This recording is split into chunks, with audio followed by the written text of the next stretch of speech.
Este video llega gracias a... Aumenta el valor de tu casa con rebajatoscuentas.com. Termina de construir o remodelar tu hogar con préstamos con garantía hipotecaria y págalo hasta en 10 años. Gracias a Samsung. Son ya las 8:10 de la mañana. Muy buenos días y bienvenidos a Ampliación de Noticias. Hoy es 30 de agosto, día de Santa Rosa de Lima. Fernando, buenos días. Buenos días, Mávila. Buenos días a quienes nos ven por la televisión, nos escuchan en la radio y en las plataformas digitales. Efectivamente, el día de Santa Rosa de Lima, que es un feriado desde hace mucho tiempo, para conmemorar a la primera persona de América que fue santificada, no solamente en el Perú. La santidad estaba reservada a los europeos hasta 1671, en que se canonizó a Santa Rosa de Lima, es decir, unas décadas después de su muerte, lo que significó que algunas personas que la habían conocido en vida asistieron a la ceremonia de canonización. Es patrona en una cantidad de países de las Fuerzas Armadas de Argentina, por ejemplo, pero acá, en nuestro país, lo es de la Policía Nacional y de las enfermeras, de manera que saludamos a esos dos colectivos que tienen en la Santa de Lima a su patrona.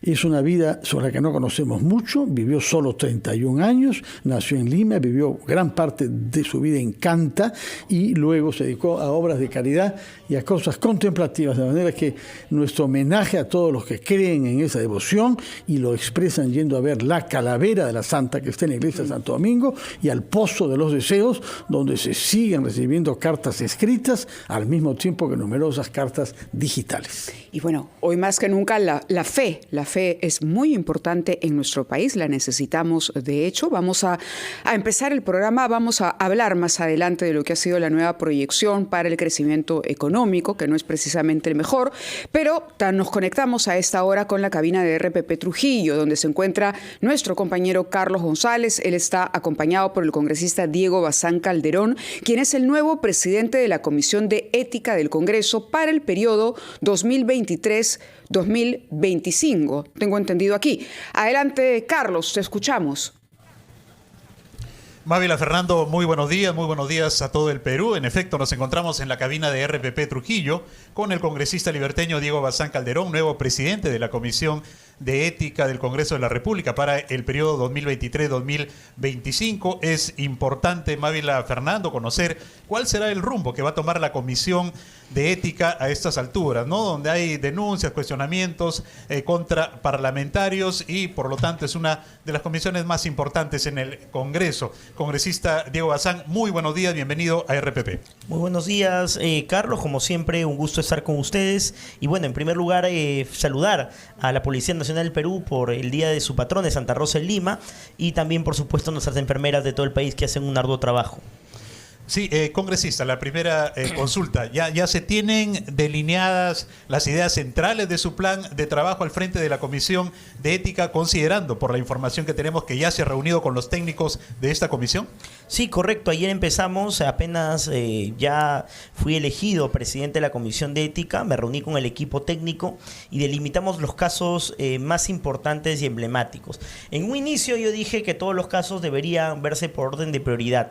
El caso del congresista Alejandro Soto, sin lugar a dudas, también es una prioridad, pero sabemos que la población exige celeridad en absolutamente todos los casos y en temas tan importantes como los del presidente del Congreso. Entonces decidimos priorizar, convocar a una sesión extraordinaria. De hecho, es el día de mañana a las 9 de la mañana y en esta sesión, por supuesto, se abordarán las denuncias que hemos visto han salido por televisión y que obviamente son posibles verlas en la Comisión de Ética. Quiero que la población entienda que no todas las situaciones que han podido salir se pueden ver, ya que existe un reglamento y un código de ética parlamentario que determina que solo se pueden analizar, revisar, investigar los casos del congresista en función, o sea, a partir del 26 de julio del año 2021 en adelante.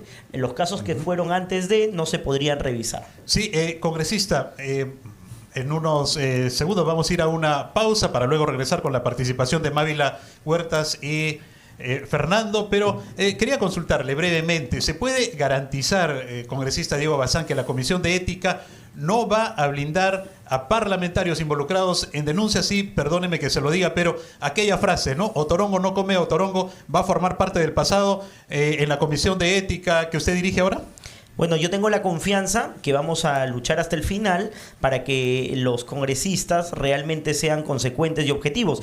Lamentablemente no solo se trata de la posición de la comisión técnica de la mesa directiva a la cual dirijo, que obviamente va a imponer la sanción más drástica de acuerdo a las investigaciones o lo que determinen las investigaciones.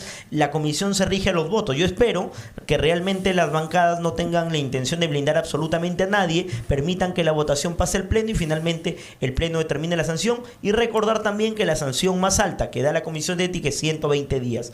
El tema de desafuero, por ejemplo, le corresponde a la Subcomisión de Acusaciones Constitucionales. Muy bien.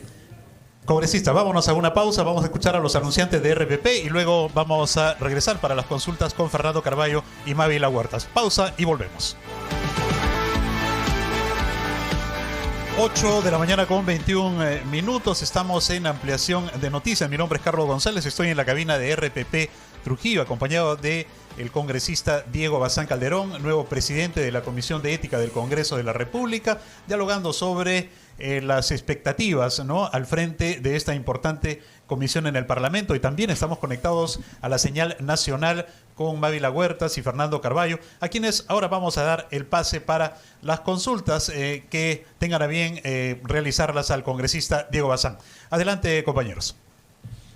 Buenos días, señor Bazán. Felicitaciones por su elección a la presidencia de la Comisión de Ética. Usted nos ha recordado ahora mismo que el mandato es para investigar lo que haya hecho el señor Soto desde que fue elegido. Es decir, todas aquellas causas fiscales, investigaciones, etcétera, que hayan podido tener lugar antes, usted tendrá que cerrar los ojos, no es su mandato. Pero ¿qué nos dice sobre la situación que puede generarse si se confirmase que él fue elegido gracias a la distorsión o el ocultamiento de informaciones sobre su trayectoria y su situación fiscal? Es decir, en la inscripción misma de su declaración jurada pueden haber ausencias dolosas. Esas, si fuera el caso, tampoco lo vería. Bueno, hay que entender, don Fernando, que las acciones que tome o emprenda la Comisión de Ética se tienen que regir a un reglamento interno que está aprobado desde el Congreso de la República y a un código de ética parlamentario. Ahí se es claro, hemos tenido casos, por ejemplo, que involucran acciones de los congresistas antes de ser parlamentarios, pero que luego estos congresistas los han revivido con acciones propias, como por ejemplo el encubrimiento de estos casos. Si se comprobase que el congresista trató de alguna forma de encubrir, ya siendo congresista, acciones que hizo antes de ser parlamentario, obviamente ese tipo de situaciones sí las tenemos que investigar. No es que hagamos o cerremos los ojos ante este tipo de situaciones complicadas. Sucede que tenemos que respetar lo que dice el reglamento. En este caso, sabemos que han salido casi 10 denuncias al respecto. Nosotros vamos a votar el día de mañana 3 temas bastante puntuales. Los voy a mencionar. El caso son de la supuesta de la hermana de la supuesta pareja del congresista, es uno de los puntos que se va a votar. El otro tema es por la supuesto beneficio de la ley que logró la prescripción de los casos, y el otro tema, el último, que ha salido de los aportes de trabajadores para un tema de protección o temas de prensa. En este caso, esos 3 hay que recordar que cada tema se vota de manera independiente porque son investigaciones que van por separado. Lo que he ofrecido, por supuesto, es celeridad. Una muestra de ello es que se convocó de manera inmediata para mañana. Hemos tenido procedimientos que han demorado 5 hasta 6 meses dentro de la Comisión de Ética. Yo espero poder acortar los plazos y en un máximo de 3 meses poder tener ya a 3 meses máximo un informe final el cual pueda ser votado, y luego esto pase al Pleno del Congreso para que finalmente se determine la sanción a la cual le correspondería en absolutamente todos los casos, sin hacer excepción, no solo los casos que involucran al congresista Soto. Correcto. Habla de 3 situaciones que van a ser investigadas, digamos, y analizadas por la comisión y luego sometidas al Pleno en ese lapso de tiempo. Su predecesora, la congresista Carol Paredes, decía con mucha frustración al final de la anterior legislatura que por más esfuerzos que haga la Comisión de Ética, La votación al final es la que decide. Se dice que la conformación actual de la Comisión de Ética lo que haría es blindar, porque la mitad o poco más de la mitad de los integrantes de la comisión forman parte de las bancadas que apoyan la permanencia del señor Alejandro Soto. ¿Cómo va a hacer para revertir la mala imagen que tiene la comisión, congresista Bazán? Bueno, precisamente la mala imagen que tiene la comisión y la mala imagen que tiene el Parlamento es insostenible.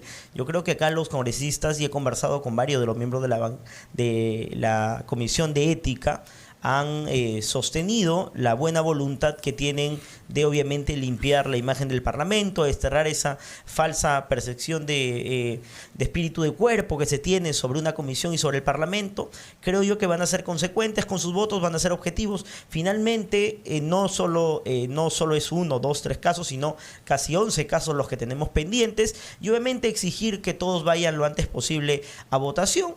Particularmente en la próxima Junta de Portavoces yo voy a solicitar, por ejemplo, que se vea el caso del congresista Jontay, que ya está para votación en el Pleno, donde se ha pedido una sanción de 60 días, y es lo mínimo que debe suceder. Adicionalmente al trabajo propio de la comisión y a todos los casos que tenemos pendientes, un tema que vamos a debatir también el día de mañana es la modificación del reglamento del Congreso de la República. Soy un convencido que tenemos que tener procedimientos express en casos de flagrancia. Hemos visto los casos, por ejemplo, del congresista Díaz Monago, que demoró 5 meses. Eso es una vergüenza teniendo en cuenta un tema tan delicado. Para ese tipo de situaciones, tener un procedimiento express donde no necesariamente se pase por la Comisión de Ética, sino vaya directamente al Pleno, y obviamente el Pleno puede actuar de inmediato. Y otro tema importante es que también creo que no deberíamos tener un llamado de atención, una sanción. Esa sanción no debe existir, el llamado de atención. Deberíamos tener por lo menos una semana o más, si es necesario, o posible de una sanción, incluso congresista de suspensión Bazán, total si nos de las permite. funciones de los congresistas. De acuerdo. Usted ya señaló Sí, los casos que se verá respecto al presidente del Congreso, y entenderá que esa es una preocupación en este momento porque se trata de la máxima autoridad de un poder del Estado.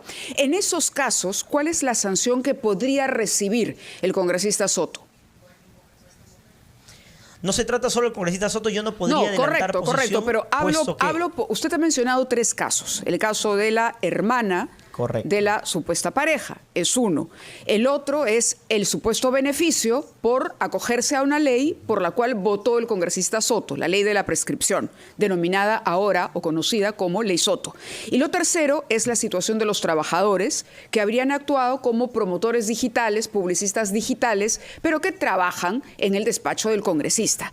Estos casos, de corroborarse, están sometidos a una sanción de ¿cuánto? ¿Cuál es la sanción en caso de corroborarse? No le digo que vaya a ser, pero digamos, en el supuesto teórico de que en efecto se confirme, ¿cuál es la sanción que eventualmente podría recibir el presidente del Congreso?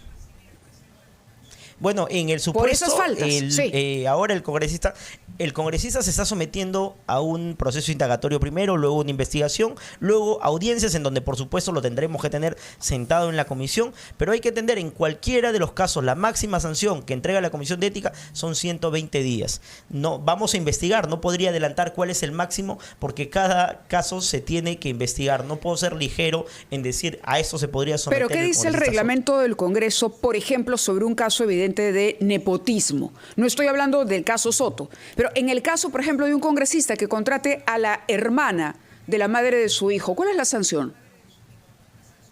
Por supuesto que se somete a la máxima sanción, 120 que días. 120 días, el caso, pero por ejemplo, obviamente tendríamos que analizar. De la ley, de votar por una ley y luego acogerse a esta ley y obtener un beneficio, ¿cuál es la sanción? No puedo, y quiero que entiendas, no puedo indicar a lo máximo que se puede someter en los casos puntuales porque me está diciendo, tengo que revisar. Pero en absolutamente todos los casos son 120 días. Bien. Señor Bazán, usted ha dicho claramente que se juzgarán en la Comisión de Ética solamente los casos que han sido cometidos después de su elección. Pero hay algunas faltas o delitos que se cometen en el pasado, pero que permanecen en su acción nociva. Por ejemplo, construir una casa en una zona patrimonial sin la licencia del Ministerio de Cultura. Esto habría sido hecho, no tenemos confirmación, todavía necesitamos ver documentos, pero si hubiera sido el caso y se mantuviese esa casa y siguiera él usufructando de esa casa construida de manera ilegal, ¿consideraría usted que se trata de una falta cometida en el origen antes de ser congresista, pero que sigue realizándose cada día?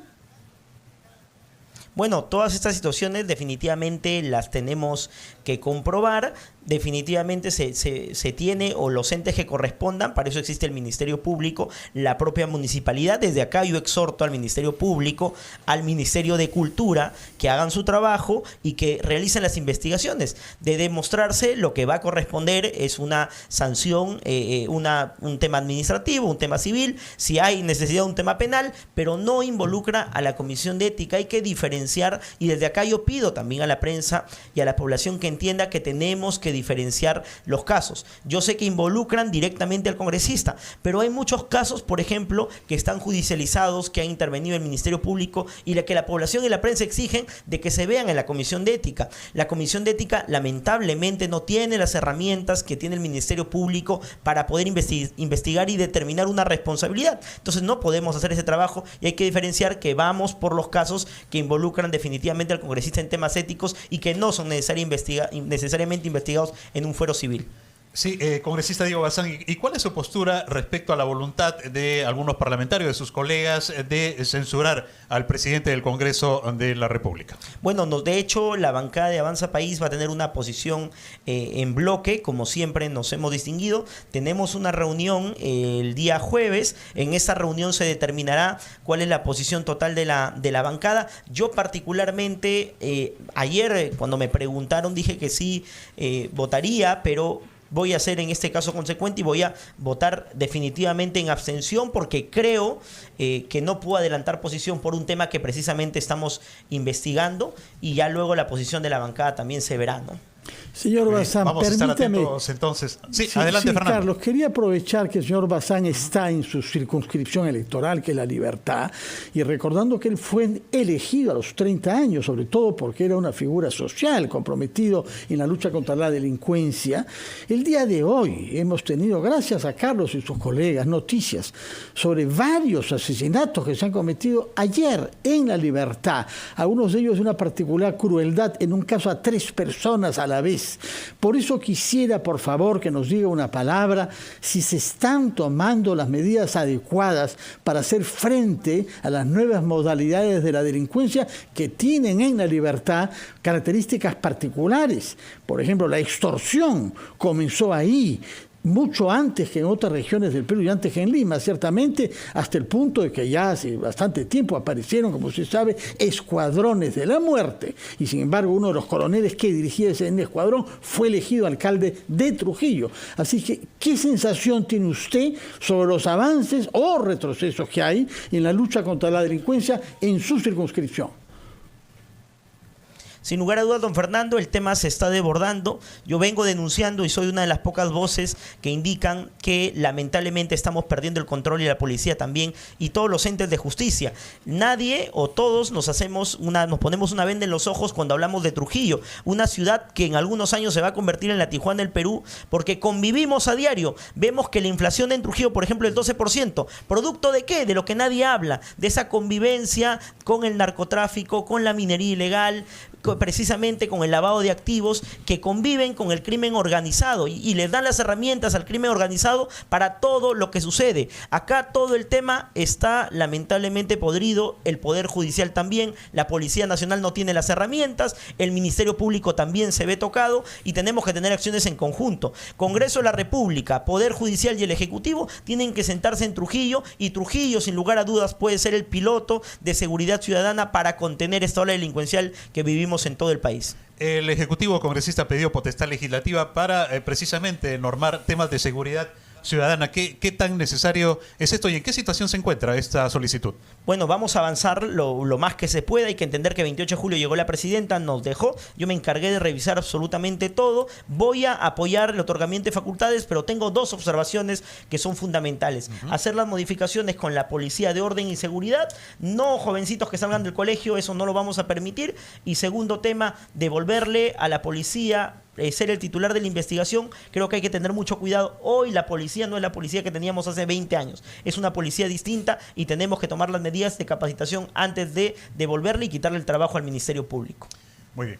Vamos a estar atentos entonces, congresista, al trabajo que desarrolla la Comisión de Ética. Hay mucha expectativa, ¿no? Porque se necesita darle al Perú, señor Diego Bazán, evidencia, ¿no? De transparencia, pero sobre todo de lucha contra la corrupción, ¿no? Un flagelo que realmente nos está desbordando. Muchísimas gracias por su participación en Ampliación de Noticias, muy amable como siempre. Buenos días. Agradecemos también a Fernando Carballo y a Mávila Huertas por su participación en esta entrevista. Vámonos a actualizar los titulares de la media hora y luego regresamos con Ampliación de Noticias.